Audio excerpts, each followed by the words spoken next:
Hello and welcome to Getaways, the travel show where we go where you want us to go.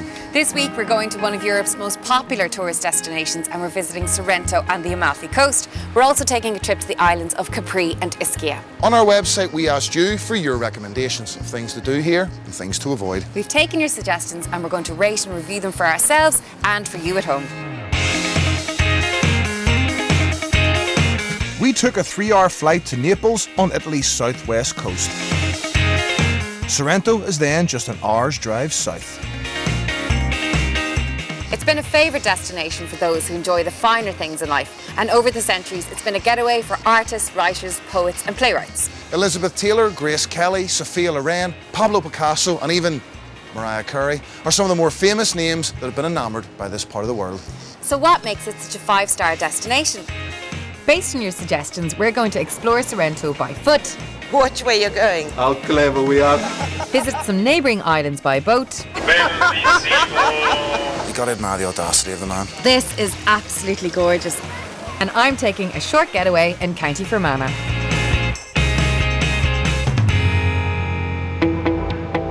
We're in Sorrento on the Bay of Naples, an area dominated by the presence of an active volcano, Mount Vesuvius. Vesuvius most famously wiped out the cities of Pompeii and Herculaneum with a huge eruption in 79 AD. The remains of these ancient cities can be found at the foot of the mountain. This area was the original holiday destination for Roman soldiers, but our mission is to find out what's here for the modern tourist. You told us that Sorrento is an easy town to get around, so while I've gone exploring by myself, Joe's joined up with a guided tour, which is a quick way to learn about the town. You'll come round this way. Okay, so we're coming into the main square now. If you go up on the right-hand side here, you can look into the original ravine. They've got the old watermill that's over 300 years old. The one thing you've got to do here is to keep your wits about you. It does get a little bit chaotic here, and you'd be amazed at the Italian driving. I think it's actually a new art form. Several brave-hearted souls among you, including Trish Semple from Belfast, suggested hiring a scooter to get around, but you're taking your life into your hands, so get yourself fully insured. Safer to stick to the walking tour, I reckon. Italians are known for having the gift of the gab, and none more so than cameo sculptor Christian. The word cameo means work in relief, and we make the cameos out of conch shells. This shell is white outside and brown inside. What we do is scratch away these parts here around the lines of the design to uncover the brown layer, the background of the cameo. How clever we are. Italians. Ciao, grazie. That's how you sell cameos.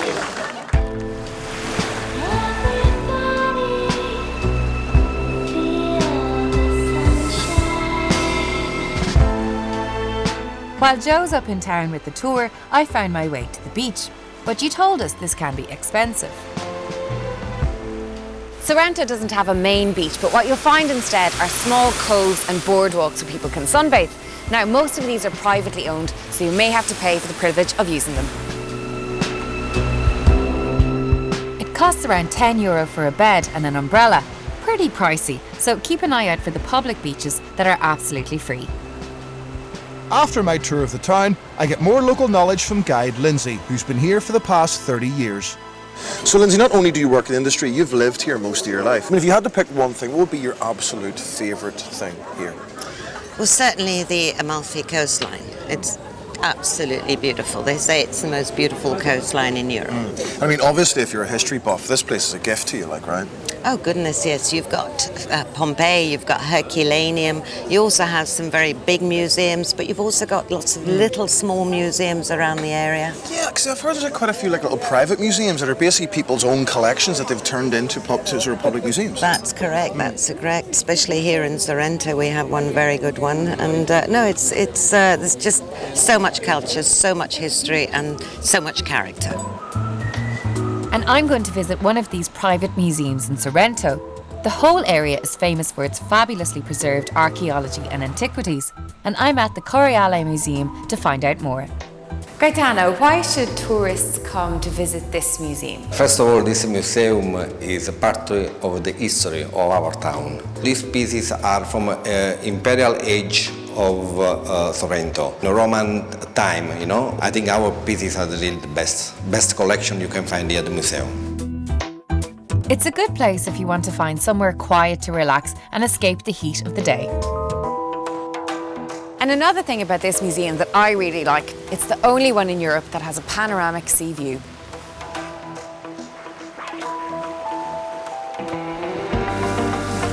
But when you're in this area, don't just stay in Sorrento.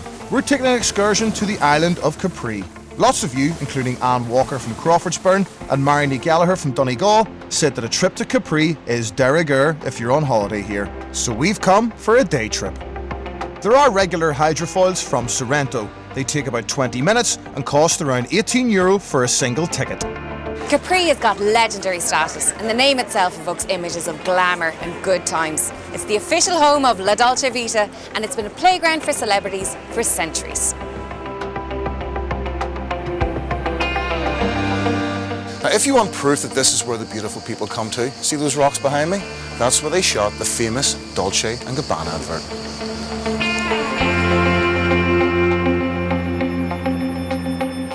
The Piazzetta is the main square in Capri, and it's a good place to wander and to people watch. But loads of you told us what you really liked about Capri was the shopping. Drunk now, your hoodoo eyes and the ice cream sky I see. If you're a fashionista, you'll come straight to Via Camarelle, Capri's designer thoroughfare, where the rich and famous can come and burn their cash, but the rest of us unfortunately have to window shop.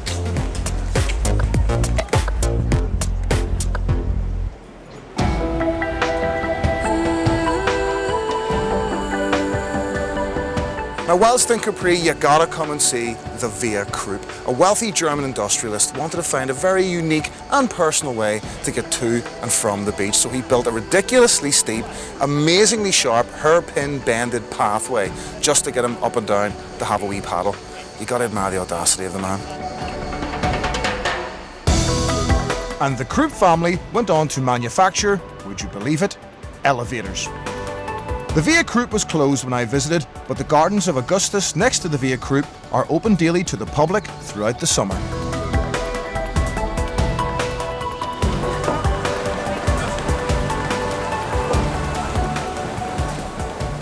Chris McCarroll from Ballymena and Mary Muller from Kells are among the many of you who recommended seeing Capri by the sea. The boat trip costs about €17 and lasts about an hour. Capri was a popular vacation destination for a lot of the emperors, but the most notorious was Tiberius. Top of these cliffs, there is the remains of his palace, where he used to throw these outlandish parties. He was quite a party animal. And that very top rock is known as Tiberius Leap. Now, if you weren't having a good enough time at one of these parties, or he tired of you, harsh, like, in fairness, harsh.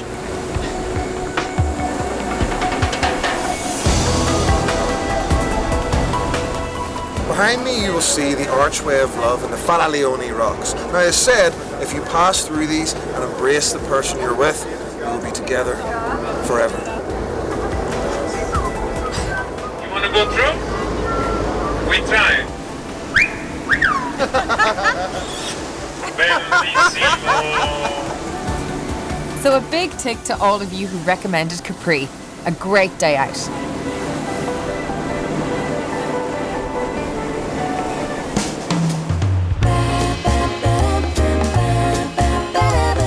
The Amalfi Coast has been a popular tourist destination for centuries. In fact, it was one of the must-do stops on the Grand Tour when rich Europeans used to come here looking for culture and enlightenment. With that view, you can't really blame them, can you? From Sorrento, Positano is a 40-minute drive along the world-famous Amalfi Coast. On our website, you told us that Positano was one of your favourite excursions.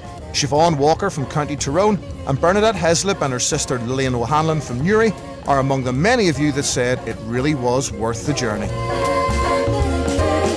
But Linda Ryan from Dublin advised us that, like all the towns here, Positano is built into the cliffs and there are a lot of steps, so if you've got kids and buggies, it can be difficult to get around. Oh, and leave the high heels at home.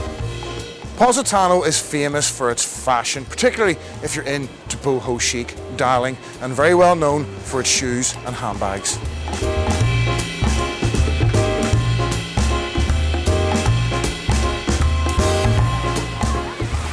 Now, if you come here expecting golden sands, you're going to be disappointed. This is a volcanic area. The sand will be black and very pebbly, but you know what? I'm not that fussy. The water here is lovely. We're here in mid-September, which is still high season. The temperature is in the mid-20s, and because of this, it's still busy. So, good viewers, thank you for your top tip. In my book, Positano is definitely worth a jaunt. And there's another great trip that you can make from Sorrento. It's to another of the islands in the Bay of Naples. We're sailing out to Ischia, which can be reached in about 50 minutes by hydrofoil. This whole area is volcanic and renowned for its hot springs and thermal spas. You suggested we take time out to try one of these spas, and I'm taking you up on that recommendation. Ischia is well known as an island of wellness and healing. Its volcanic heated springs provide relief for all sorts of ailments. The Italian National Health Service even prescribes thermal treatments to patients. I've come here to Castiglione to meet Gina to find out more. Ischia is famous for its spas, but how many are here on the island? There are 9 spas. This is the third one famous in this island. It's not the biggest one, but we have a difference because our water, it's natural. It is naturally hot. In the other parks, it's not. And why do people come here? It is curative for the problems of the respiratory system. It's good for problems at bones, or it's good also for rheumatoid pathologies. So it's very useful also for your skin. The water comes into the spa from a natural hot spring source at a whopping 70 degrees centigrade. In total, there are 11 pools at a range of different temperatures. But enough of the chat. Time to give it a go. Well, this is absolutely gorgeous. The pools are lovely and warm. This one's at 38 degrees and I could just stay here all day long. Lady Susanna spent most of her life traveling the world, picking up various species of plant and flower for the garden she loved so much, like a ever-evolving art project. Lady Walton died in 2010.